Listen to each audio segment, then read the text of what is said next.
Bapak Miyawi Sadaya, Oke terhadap para pengasuh, kami Cari Pastaman dan Ustaz Dewi Bapak Ibu Sadaya. Assalamualaikum warahmatullahi wabarakatuh. Rambut payun dan pasurang sami-sami menjadi puji sinau syukur Allah Subhanahu wa taala. Dos mangparing paring padan keberang sadaya nikmat ladu tanina nikmat imam salat Islam. Bapak Miyawi Sadaya syukuri disukuri tidak ditambah kami keberang putra sawala perkawis hari lahir Pancasila. Syukuri kantos pindah bagi ada sari dekat Yudi makin aja Kang Yudi oke Kang Puspapahan kantos kai pakai seorang Pancasila. Syukuri ayat di materi tos kabur materi presentasi di keluarga supaya setelah mengambil bagi Bapak 10 menit kantos dia lagu saya kami biasa ditampilkan materi biasa ditampilkan bisa namanya operatornya.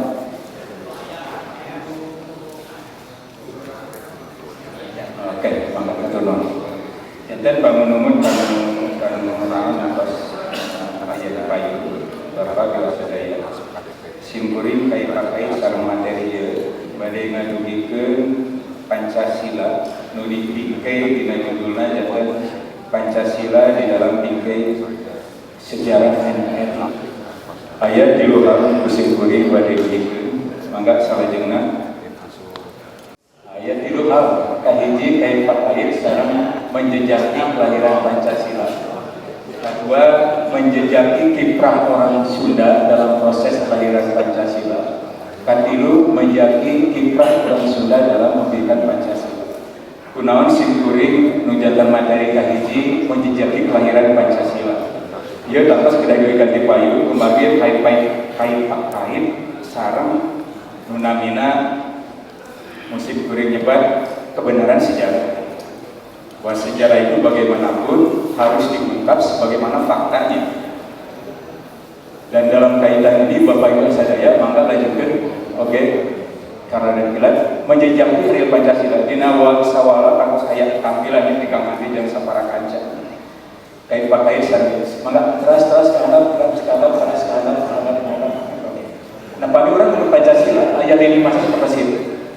Kahiji terbentuknya BPUPKI di Maksim Kuring badai membagi waktu semusang korek. Raja ayah sidang BPUPKI, yaitu BPUPKI dibentuk tanggal 1 Maret. Saparantos Jepang mengalami banyak kekalahan di dalam berbagai medan pertempuran. Maka disampaikanlah sebuah janji kemerdekaan yang diantaranya direalisasi dalam bentuk pembentukan BPUPKI. BPUPKI kemudian mengadakan sidang BPUPKI pada tanggal 29 sampai 1 Juli. Lajeng sasi Juli, terus dirinya dalam kaitannya sareng Pancasila, ayat rapat panitia kecil, ayat terbentuknya PPKI, sareng sidang PPKI 18 Agustus. Oke, lajeng kan?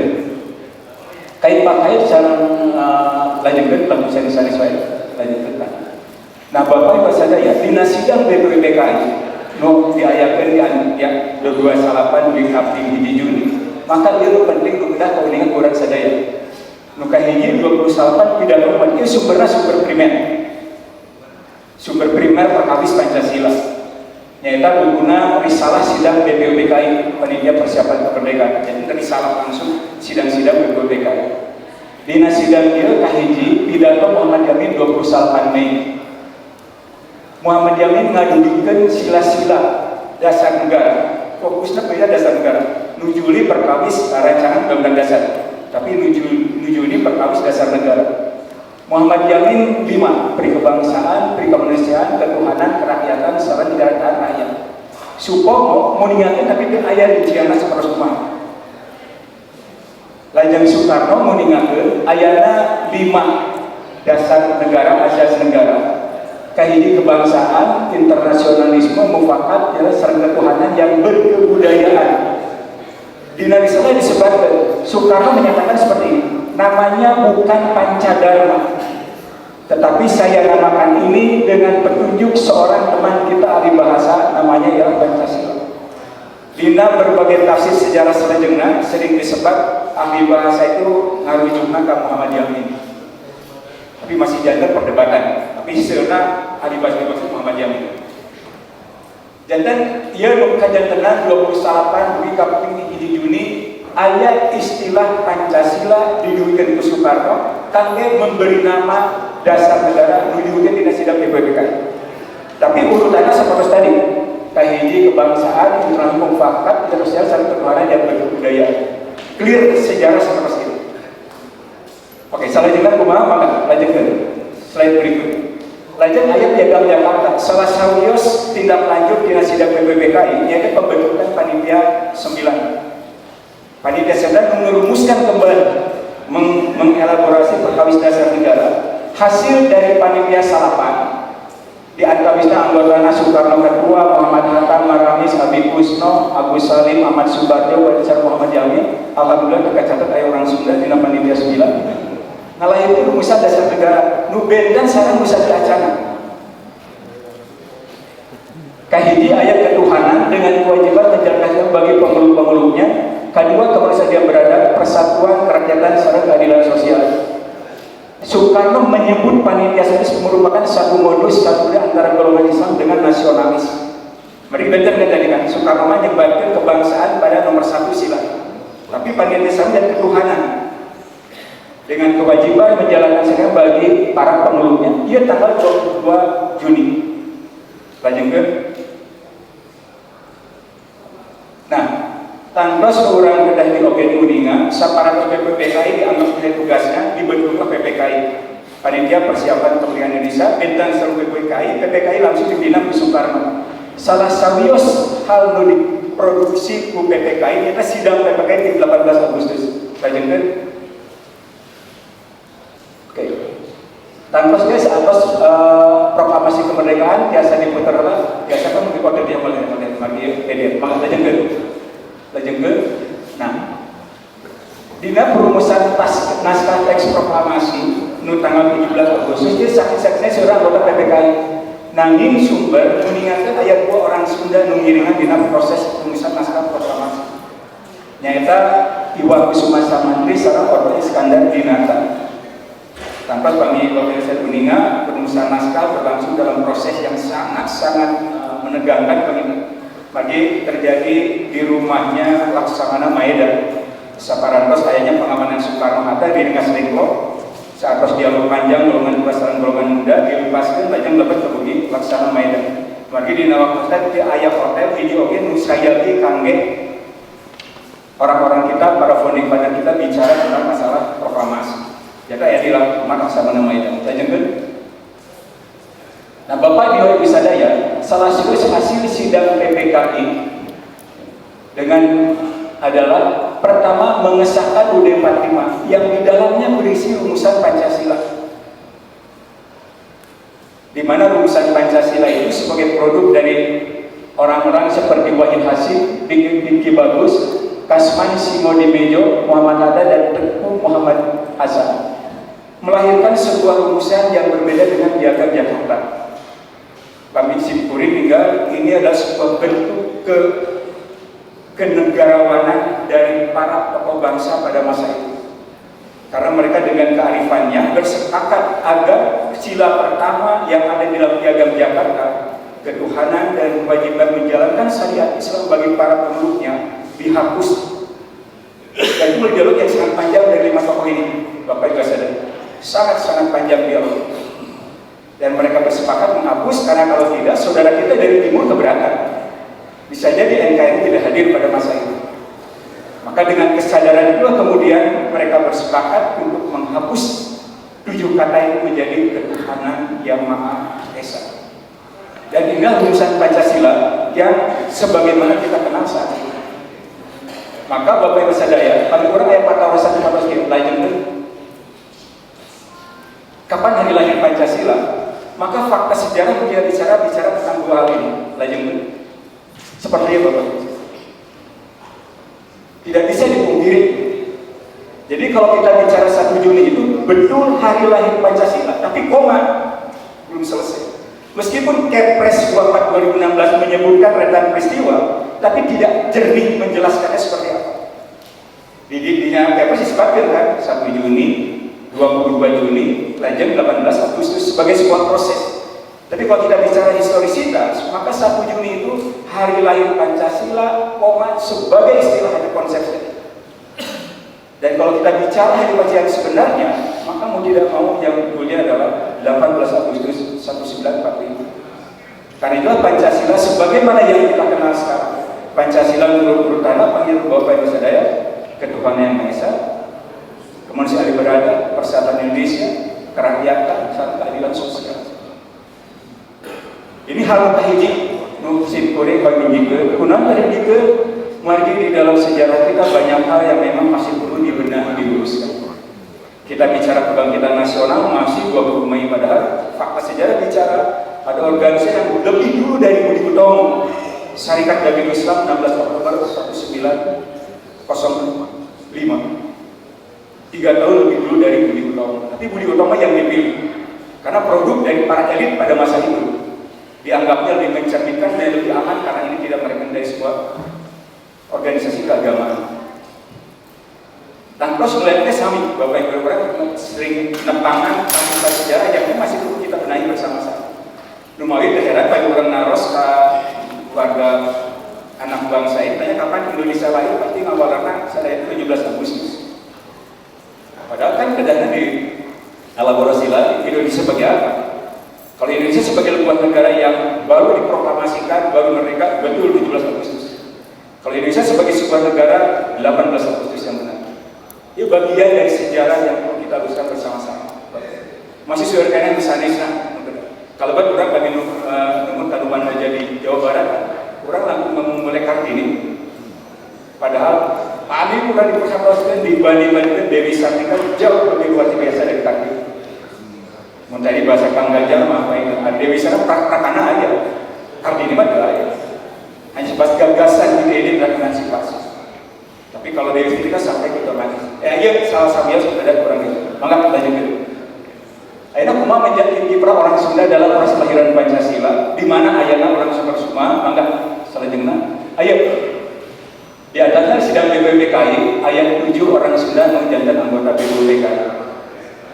Abdul Halim untuk jantan pahlawan nasional. Lajeng ayah Raden Oto Iskandar Dinata, Raden Jenal Asikin Wijaya Kusuma, Raden Kusuma Atmaja, Raden Asikin, Raden Samsudin, dan Ahmad Sanusi Nukanali sampai terakhir jantan sebagai pahlawan nasional. Jadi orang Sunda nu ayah dina sidang-sidang BPUPKI. Kesadayana dina perkawis menuju dasar negara, aranjeuna mengungkapkan pendapat pemikiran perkawis. Kesadayana mari bae ruang sareng waktu terbatas di sidang-sidang BPUPKI. Lajeng Pami dina orang Sunda dina PPKI seperti itu. Ayat 2 dina BPUPKI nu janten aya anggota PPKI nyaeta Oto Iskandar sareng Wiranata Kusuma. Lebet enggak nyaeta Iwa Kusuma Sumantri. Proses PPKI proses menuju perumusan UD 45 dugi ka pengesahan. Oke, kait pakai sareng pembentukan NKRI. Mangga lanjut. Nah, salah sawios kontribusi orang Sunda di sidang PPKI nyata gagasan atau bisa cariosan dari Odista. Odista lah anggota PPKI yang secara jernih jelas pada kesempatan sidang PPKI yang berlangsung 18 Agustus pada sidang yang mulai 1345 pada ketua menyatakan dia ingin bahasanya bahasa seperti ini. Bahasa seperti ini, Bapak Ibu Saudara. Berhubung dan kalau saya harap supaya pemimpin ini disertai dengan aklamasi dan saya majukan sebagai calon yaitu Soekarno. Odista yang menginisiasi pengangkatan atau bisa dikatakan pemilihan Soekarno sebagai presiden dan Odista oge ngajengkeun Muhammad Hatta sebagai wakil presiden. Clear di dalam sumber seperti itu. Jadi orang Sunda di sidang PPKI muncul di sosok Odista ngajengkeun Soekarno sareng Hatta jadi presiden sareng wakil presiden. Oke, lanjut. Ayeuna kumaha da memberikan Pancasila. Dan proses kisahnya panjang, luar biasa daya simpuri ke Wanten Pak Samuri Saporet yang kamu yang menyiapkan ini. Tapi tangkos luar biasa daya bagi orang Sunda dina memberikan Pancasila biasa diawas kurang dibaca dijejaki dina peran orang Sunda di dalam berbagai pemerintahan atau kabinet dibentuk di nama masyarakat. kalebet dina kabinet presidensial pertama 18 Agustus dugi 14 November ayat 3 orang Sunda mijanten menteri nyata Ibu Kusuma Sumantri jaran Menteri Sosial, Wirata Kusuma jantan Menteri Dalam Negeri, Sarah Otista jaran jantan Menteri Negara. Salajengna jejak-jejak abdi ninggalkeun seueur orang Sunda duduk di dalam kabinet-kabinet yang dibentuk pada masa itu, baik khususnya kabinet-kabinet parlementer dari mulai November 45 hingga akhir 59. Oke, kabinet-kabinet yang dibentuk pada masa demokrasi terpimpin dan kabinet yang dibentuk pada masa demokrasi Pancasila maupun pada masa transisi demokrasi atau pada masa reformasi. Namun jumlah orang Sunda nukusin kuring kampus di Jambi tidak pernah lebih dari 10% yang duduk dalam kabinet, tidak pernah lebih dari 10%. Apakah ini memperlihatkan sebagai sebuah kontribusi yang maksimal dari orang Sunda? Nah, orang saya sudah menjejaki kembali.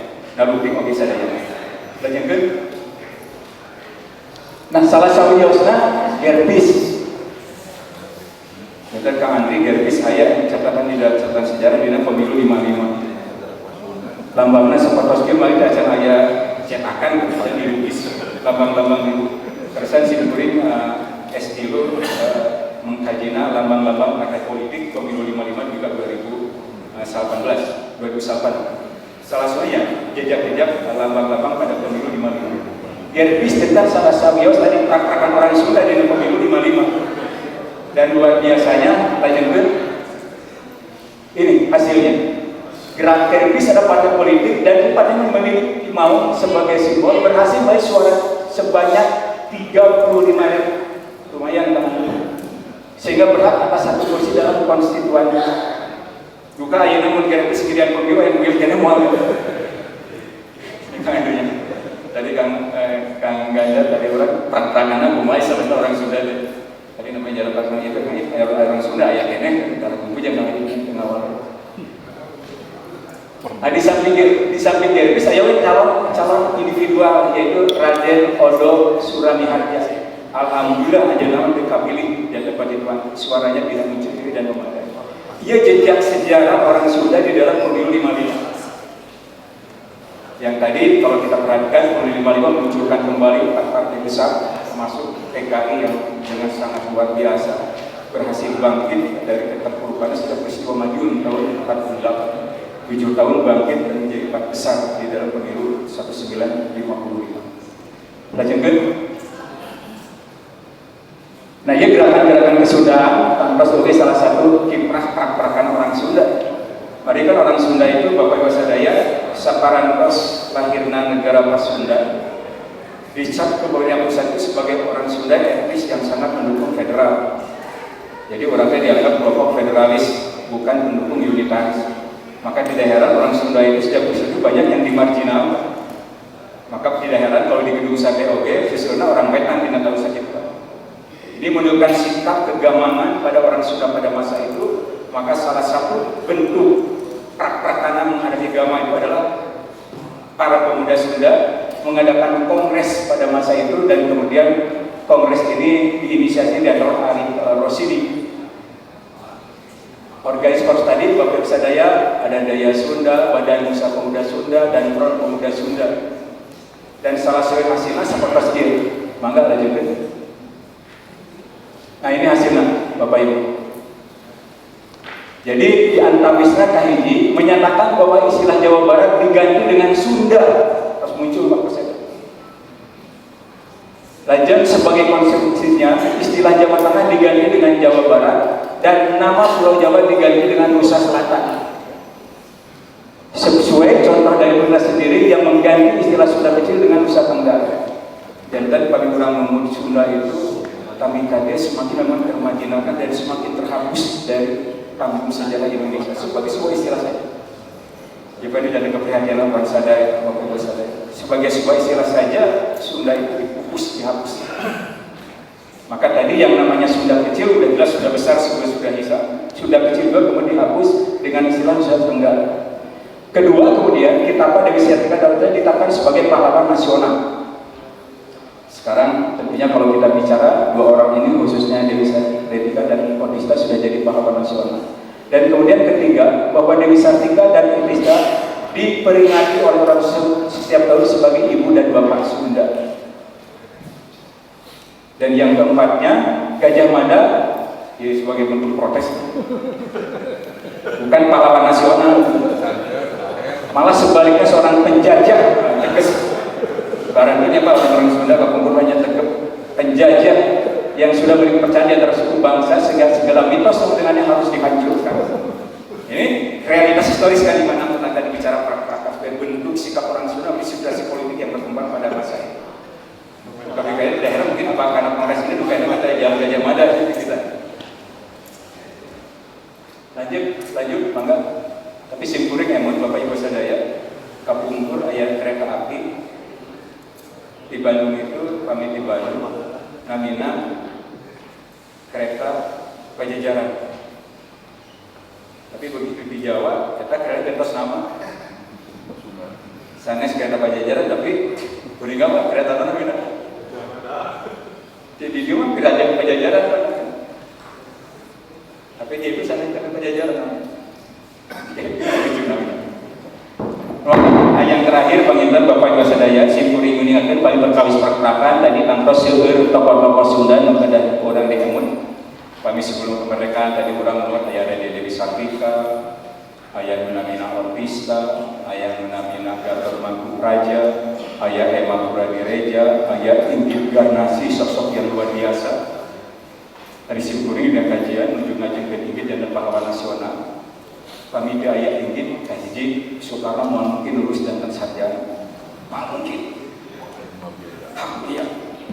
Mungkin Soekarno mampu membuat pidato pledoinya Austin Netherlands, makulah. Menamina Indonesia membuka. Tidak mungkin, karena itu peran Inggit memberikan materi, memberikan informasi bagi seorang Soekarno untuk membuat pledoi. Logika di situ tidak kebayang kan tidak buku atau gerbang cerita ini. Tanpa Inggit tidak mungkin lahir Partai Nasional Indonesia. Bagi PNI itu lahir dari sebuah debat yang sangat keras dan Inggit yang memberikan kesejukan di tengah perdebatan pembuatan PNI. Tanpa Inggit, mungkin Soekarno lulus di ND di Bengkulu. Yakin, karena waktu saya berkunjung ke ND itu luar biasa. Sebagai wilayah tak berubah, apalagi pada masa tahun 30-an seperti itu. Dan otomatis tanpa Inggit, Soekarno tidak mungkin jadi proklamator. Itu wanita luar biasa sih, bisa apa dari sampingan. Ada Inggit, ada Emma Puradireja. Nah, sosok sesudah kemerdekaan, solusi kurik salah sawios di antara yang luar biasa. Nyata sosok Menamina Mantah Usman Maja. Kunon istimewa anjeuna secara konsisten memperjuangkan apa yang konsep azas negara kepulauan. Udah deklarasikan deklarasi Juanda Desember 1957, tapi kan pada saat dideklarasikan hanya sebatas konsep, hanya sebatas sebuah deklarasi yang bersifat dikatakan sepihak, tapi mendapatkan penentangan dari berbagai negara yang sangat tidak setuju dengan konsep substansi deklarasi Juanda.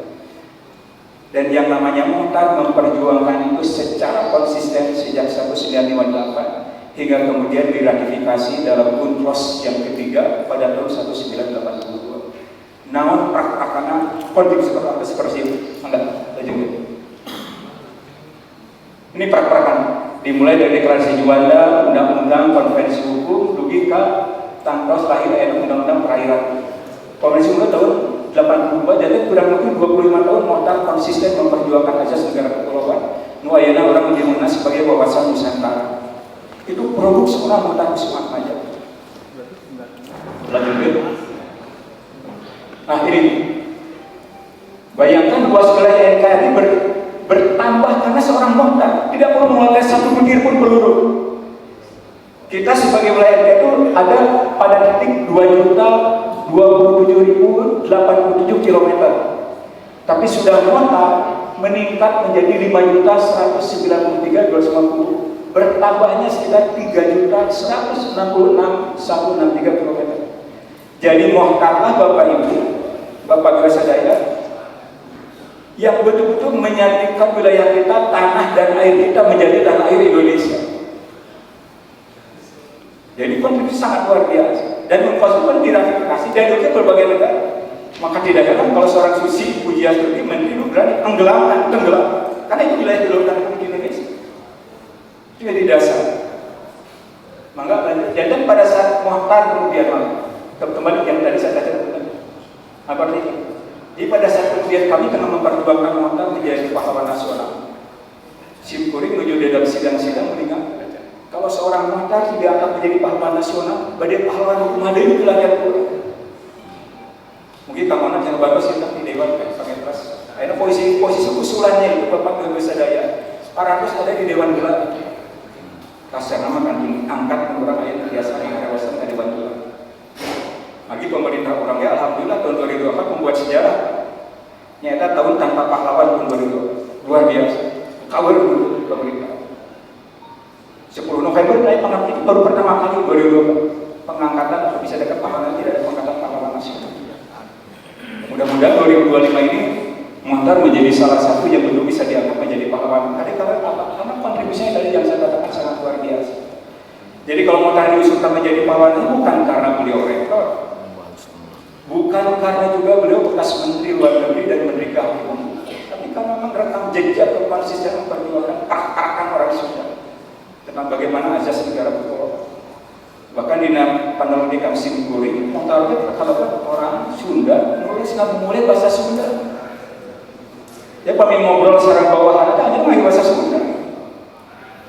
Tepang secara Sunda, mulai bahasa Sunda. Salah satu produk Muhtar dan kebudayaan ngadain Kongres Kebudayaan Indonesia Amerika, KIAS, Kongres Kebudayaan Indonesia Amerika Serikat. Ini alhamdulillah itu ayat ini. Pak itu kontribusi sangat luar biasa di dalam memulai kebudayaan tradisional kebudayaan daerah. Jadi Simkuring Pak Binu Murkadias sekali dulu, dia salah satu contoh konkret tentang bagaimana orang Sunda dalam meneguhkan pengamalan Pancasila dalam tata kelola negara. Contoh paling konkret Simkuring dan salah sabiosna Muhtar Kusuma. Terus masih ada seperti sana seperti biasa kurang dikawal. Mangga lanjut. Nah ini wilayah seperti dia seperti UNCLOS 82. Jadi yang ditanya ada garis-garis luar, paling luar dari wilayah setiap kepulauan. Maka yang dihubungkan itu menjadi wilayah dalam, menjadi wilayah NKRI sekarang. Sehingga setiap kapal yang melayan harus izin. Bentar sering saya acara, maka itu yang menjadi kegelisahan dulu pada Hairul Saleh waktu pertama bicara, tolong pikirkan, karena kapal-kapal Belanda itu kok seenak saja yang masuk ke daerah Irian Jaya. Maka gagasan itu kemudian Muhtar dijawab dengan konsep azas negara kepulauan. Itu sangat luar biasa dengan itu garis-garis merah itu wilayah tadi yang saya katakan menyambungkan wilayah tanah dan air Indonesia. Maka ada nah di dalam UNCLOS ini yang lebih luar biasa Bapak Ibu, bahwa yang namanya negara kepulauan itu intinya adalah meliputi ruang udara di atas perairan, kemudian juga dasar laut dan tanah di bawah. Jadi kayaknya 3 juta itu ke atas ke bawah. Itu menjadi sebuah kedaulatan wilayah negara yang tambah 3 juta dari seorang Muhtar Kusuma. Dan hasil kajian teman-teman di perikanan maka lanjutkan Bapak tulisan. Nah ini salah satu potensi yang luar biasa. Dengan karya dari seorang Muhtar Kusuma Majene. Potensi laut dalam, potensi sumber daya gas dari minyak bumi, logam-logam mineral, obat, nikel, tembaga emas dan sebagainya. Dan bagaimana nilainya? Maka lanjutkan. Nah, pasti 1.200 bangga lanjutkan. Nah, 1.200 miliar dolar capture, kemudian fisheries, kemudian SDM, postal, small, non-konvensional, marine tourism, marine transportation, jeng saja. Dan apabila dikelola dengan baik, produk Muhtar itu minimal dari orang Sunda sudah memulai produk Muhtar. Insya Allah negeri menjadi negeri yang sejahtera, kaya lebih luar biasa. Ayo nama kantang buntang Bapak Ibu Sadaya, Simkuring kalau berhati, kami kurang meninggal statistik Indonesia, mangga ayo nama tinggal statistik Indonesia 5 tahun terakhir kalau tahun 2025 itu. Dugikan dengan bio, Nunamina NKRI, Nunamina bahan bahan pokok masih diimpor. Tinggal kita bias dugi kakuyah. Padahal luas pantai kita begitu luar biasa. Nunamina daging, sayur mayur itu masih diimpor. Ini kan menjadi sebuah keprihatinan kita tentang negeri kita ini. Dan tadi Mudah-mudahan dengan kita sekarang bicara Pancasila, Bapak Ibu mendorong kita semua untuk sama-sama bagaimana membumikan Pancasila itu bagi kepentingan dan kesejahteraan NKRI. Terakhir, biasa slide berikutnya terakhir, kamu masih akan hapus di menit kamu. Aduh. Salah satu tantangan Pancasila simpuri nyata salah satu adalah bagaimana kita memelihara multikulturalisme Indonesia. Keberagaman budaya kita, Bapak Ibu Saudara, itu yang perlu kita jaga, mengapa kita jaga. Nah ini, jadi membangun sejarah, maka simpuri adalah bangsa kita kelebat bangsa yang mengalami amnesia sejarah. Amnesia sejarah, mau tidak mau nanti aku buat simpuri dilakukan orang diskusi. Kita bangsa yang tengah mengalami amnesia sejarah, bangsa yang paling kehilangan kesadaran sejarah. Masalah disintegrasi bangsa dalam salah satu tantangan kita dalam memberikan Pancasila. Tangkos Bapak Sadaya biasa meninggal, bagaimana sekarang kasus terjadi dari Sabah hingga Merauke, tantangan apa yang terjadi, kasus-kasus yang pernah muncul, konflik-konflik kedaerahan yang muncul dari Sabah hingga Merauke, hingga kita melihat misalkan kasus yang namanya peristiwa Ambon, konflik Ambon, Bapak Ibu Sadaya, konflik Ambon, konflik yang ya barangkali dalam bahasa menjadikan bangsa kita yang tadinya memiliki sila kemanusiaan yang adil dan beradab menjadi kemanusiaan yang biadab. Kalau berkonflik sadis dan tantangan disintegrasi bangsa menjadi masih bisa dikatakan hangat hingga hari ini. Simpuri terakhir Kawamena, Bapak Sadaya,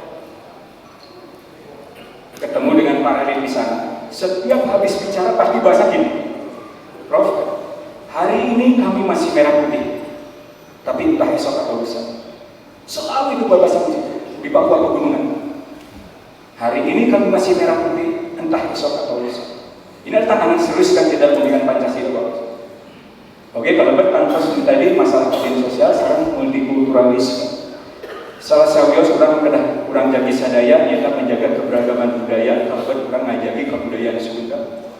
Simpuri prihatin, dianornya video di payun, ayah salah kajati, bicara dalam sebuah rapat dan dikritisi oleh seorang anggota Dewan di Senayan, tidak boleh menggunakan bahasa daerah. Itu ngaco itu. Tidak sadar tentang realitas keberagaman kita. Wajib kita itu.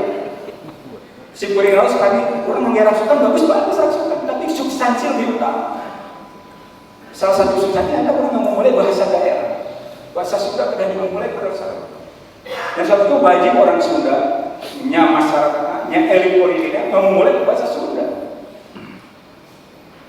Dalam rapat wajib orang bahasa Sunda. Orang Sunda di Jawa Barat nggak memulai bahasa Sunda, orang Minang di Sumatera Barat nggak memulai bahasa Minang, orang Aceh di Aceh nggak memulai bahasa Aceh, orang Minahasa di Sulawesi nggak memulai bahasa Minahasa. Wajib, karena NKRI adanya di sana.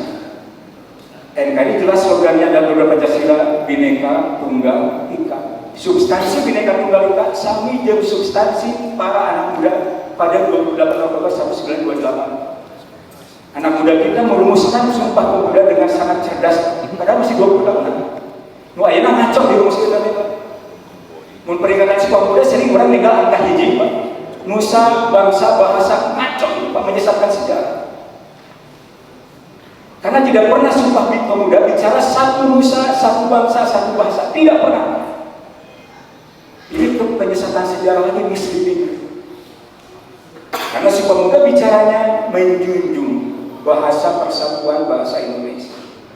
Artinya apa? Kesadaran untuk menjunjung bahasa persatuan dengan tidak meninggalkan bahasa-bahasa daerah. Inilah kalau kita bicara tentang semangat Pancasila juga. Karena Pancasila pada saat dikatakan tentang the founding father kita yang menghilangkan bahasa, yang mana kalimat 7 kalimat, kewajiban menjalankan syariat Islam bagi pemeluk-pemeluknya, itu ada bentuk kesadaran tentang keberagaman Indonesia. Dan inilah Bapak misalnya sudah dijaga kurang sadaya. Di antara kita menjaga bahasa kita melalui pemeliharaan multikulturalisme Indonesia. Dan seperti tadi Pak Minum Sempurna Selangkang Ganja, ya digitalisasi praktek aja. Makanya bisa kebudayaan Sunda. Jadi orang bicara praktek. Orang sami-sami sasarangan, orang paling sederhana, orang sami sasarangan ngajabi namina bahasa Sunda sebagai bahasa komunikasi kangge orang Sunda. Orang Jabi sarana oge bahasa daerah sana aja di wilayah sesuai dengan wilayah budaya dari bahasa tersebut.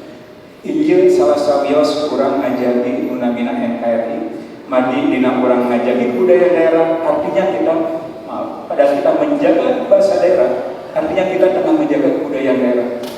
Dan pada saat kita menjaga kebudayaan daerah, artinya kita tengah menjaga negara kesatuan Republik Indonesia. Mun kebudayaan daerah aja selesai NKRI, apalagi yang kita akan mendekat kembali. Di dia paling-paling daya penting orang memulai Pancasila, ngajaga Pancasila orang diperkerakan di antawisna tadi membumikan multikulturalisme di Indonesia. Hatur nuhun hapunten pamisioner waktos muka anggo dina paparan simkuring. Billahi taufiq hidayah. Wassalamualaikum warahmatullahi wabarakatuh.